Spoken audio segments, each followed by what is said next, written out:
All right, hey everyone. So this video is kind of an introduction to the tech series that I'm planning, in which I try to explain either tech news or tech frontiers, um, and try to explain them in a simple manner. But again, I'm not studying technology in any way. In terms of software development and AI, I'm not doing that. So be aware that sometimes my information can be very inaccurate. I try to back it up with the visual summaries that I normally create, but they might not appear the same day as the video does. So just keep that in mind. For today, I decided to talk about Europe and Europe's position in the global AI race. Because if you have seen the last videos, you might have noticed that I talk about AI, how it shapes us as individuals, how it shapes, society, work, and I've mentioned two big key players, namely the US and China. That's just because we have seen so much progress from these countries in terms of AI and large language models. Now, I haven't been talking a lot about Europe, and I'd like to explain why I think Europe is not entering the AI race any soon. Um, but that's, a personal opinion. So I'm trying to back it up with data, but at the end, this is a personal opinion on why I think, Europe is actually like falling behind in terms of AI race. All right. So to be fair, I think if you want to talk about Europe, you need to also explain the structure of the European Commission, right? Because they are important and they consist of 40 more, yeah, 40 plus states. No, that might be inaccurate actually. Europe has 40 plus states, but how many are in the EU? So that might be, um, let's assume 28. Assume you have 20 different states in the European Union.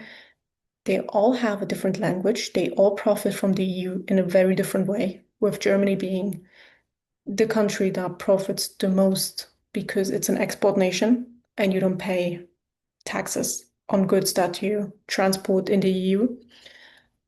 You have the European Commission, which consists of all these countries, and the number of parliament seats in the European Union Commission, whatever, largely depends on your country. So I think it either depends on the size or GDP, one of those.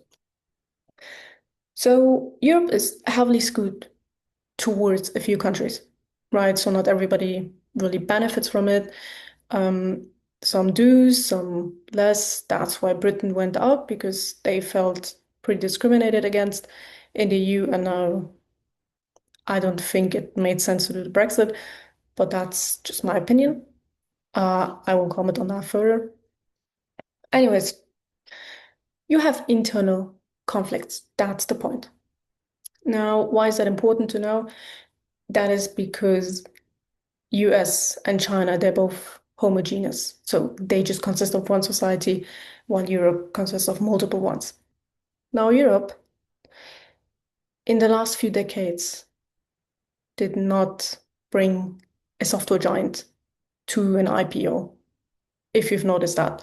So the biggest software company in Europe is SAP, the German software provider.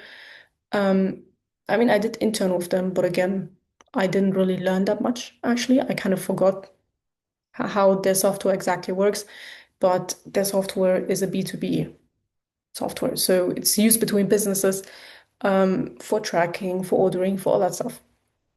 Quite complex, um, but they're successful with it. They are valued at 100 billion euros. That's it. That's Germany's biggest company. And for Europe, that's like the most valuable one, probably. Now, if you look at the US and China, you have these software giants, right? You have FANG. On the other side, you have Alibaba, Tencent on China's side.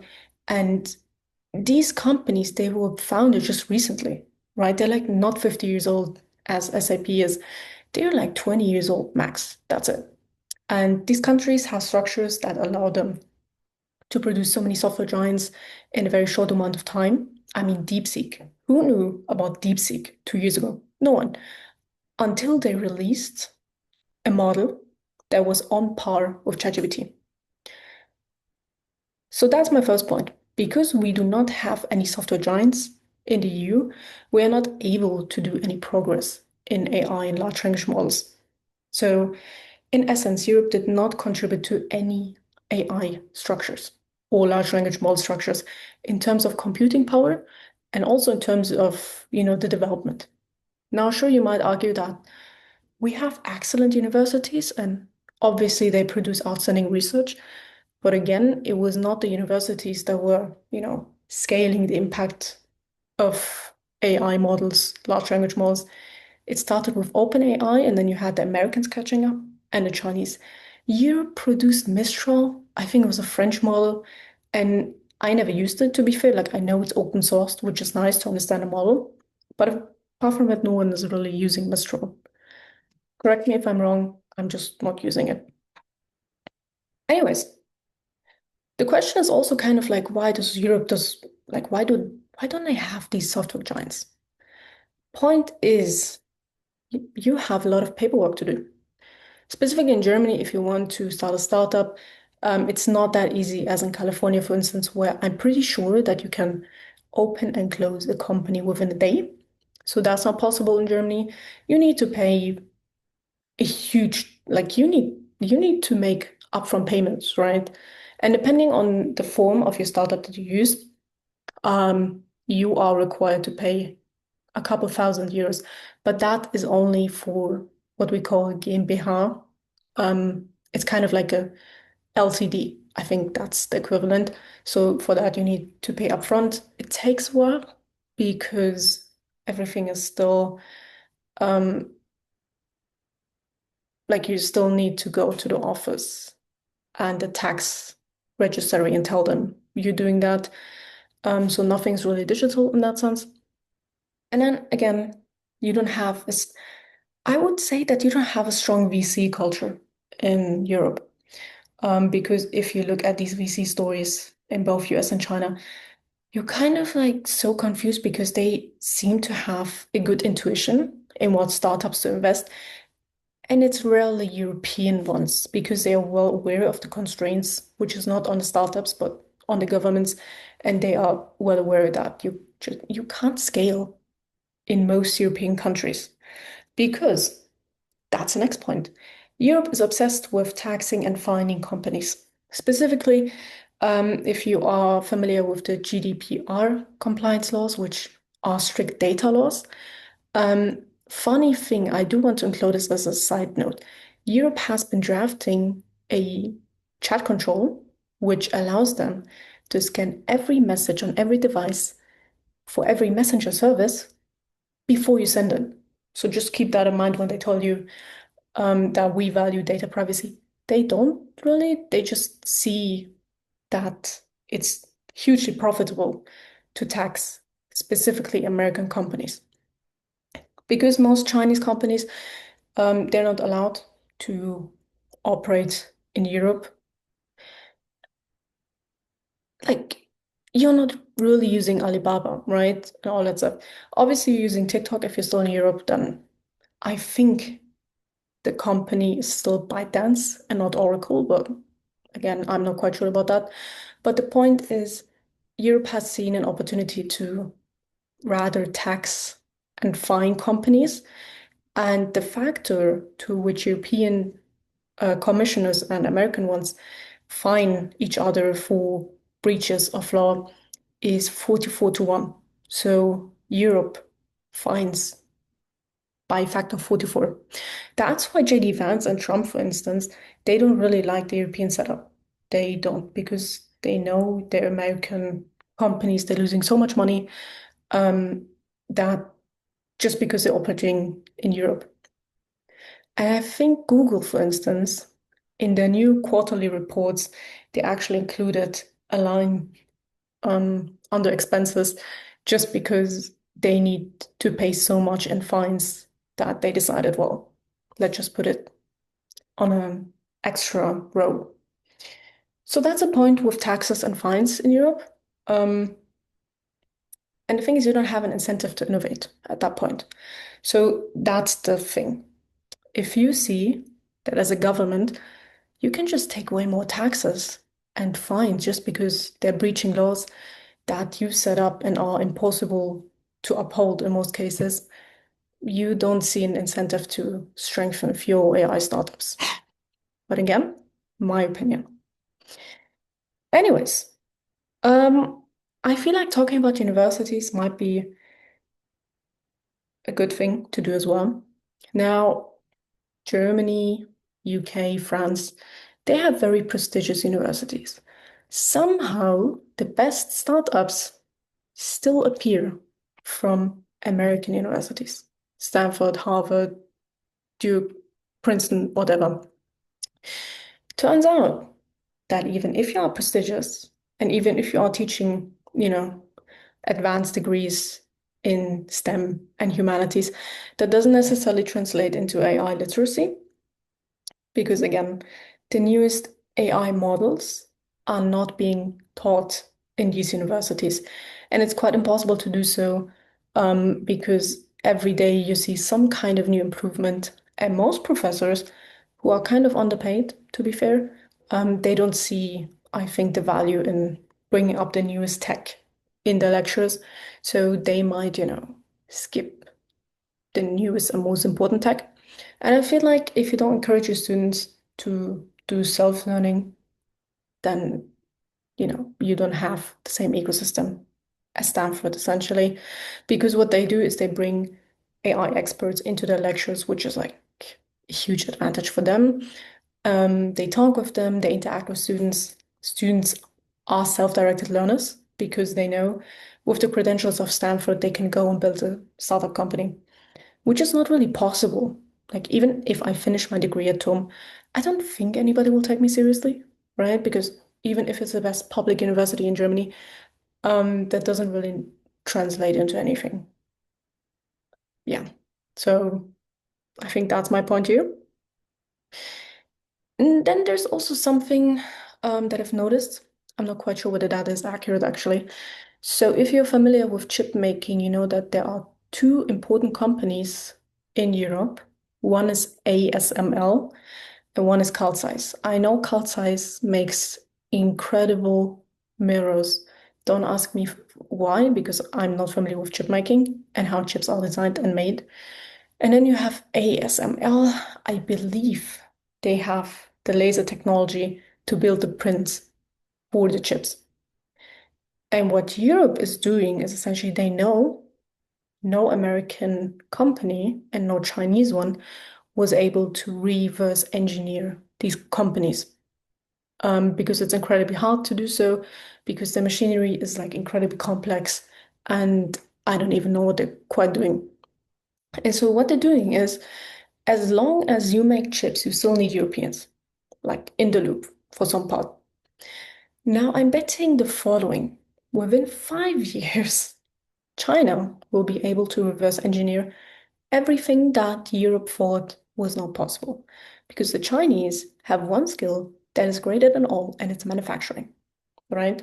They they not only do software, which is amazing, they do manufacturing. And it's not the low quality stereotypes that you've been accustomed to, it's the high quality manufacturing that can rival European manufacturing at a way lower price. Like you see it with cars, you'll see it with chips, and I think you'll also see it for the chip design and making workflow. But that's just my opinion. Again, maybe it does not happen, but I'm quite confident that the Chinese will figure it out. Apart from that, the most, I think that's the last point that I have. That is very surprising, to be fair, actually. So if you are living in Europe, you pay a huge chunk of your salary to the state, which is like normal, like US and China, you do the same. Now here's the thing. There is kind of, I think in Europe, salaries are capped to some extent. So assume you are really an overachiever. Assume you have thousands of them, right? And these overachievers notice that one, you are being paid way more in other countries, US, Singapore, UAE, Qatar, Saudi, even, and China. And then you realize, why would I stay? Because the more you make, the more you need to pay in taxes. And for Germany, for instance, 250,000 people left Germany permanently for work reasons or, either because they don't feel aligned with the current trajectory of Germany. So I've read the number and, that is quite a lot. Um, is it fair to say that Europe is having a brain drain? I think so. Because even if your universities are great, people who are very cost efficient will notice one thing. You can do your bachelor's in Europe for free, essentially, but you need to take care of your living costs, and there are essentially no scholarships for that. Second thing, after you finish your bachelor's, the best master programs are again in the US and at top universities in China, because you get to do research, you get to do, um, or like you get to work in kind of like very innovative environments. Like imagine you work in Shanghai while you do your masters. That's amazing. That's like unmatched experience. And again, Shanghai and Shenzhen and all these cities, they have so much going on for them. Like even being there maybe transform how you view your current life and future. And that's something Europe cannot really rival. Like, sure, healthcare is there. Education gets worse by year, but again, it's available. You have security, for instance, right? But I think if you really want to shape certain areas of science and now for AI, most people who are really accomplished, they'll leave at some point. And that's something I think Europe is not really prepared to think about because you've had that, for instance, with Greece during the financial crisis. And now with Italy, like so many people are leaving these countries, no one is coming. So you are essentially in a circle where you know you are losing people and no one is coming.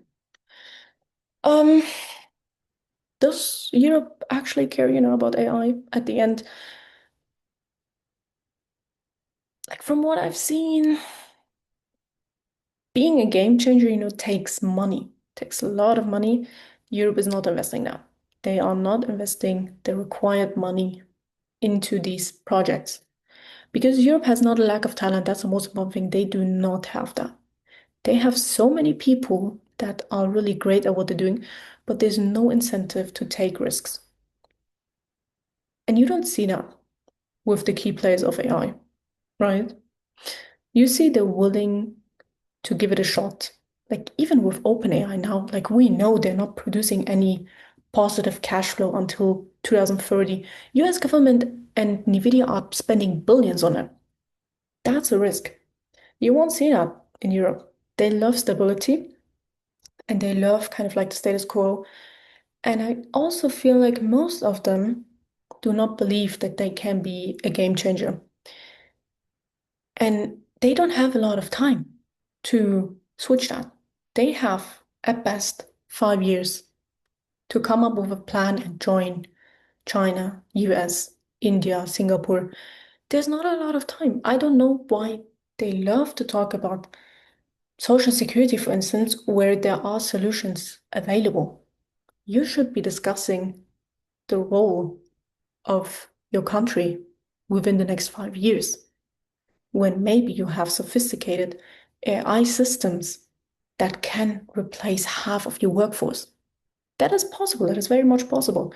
But no one in Europe seems to think about that. Like they'll think about data privacy at best, but that's it.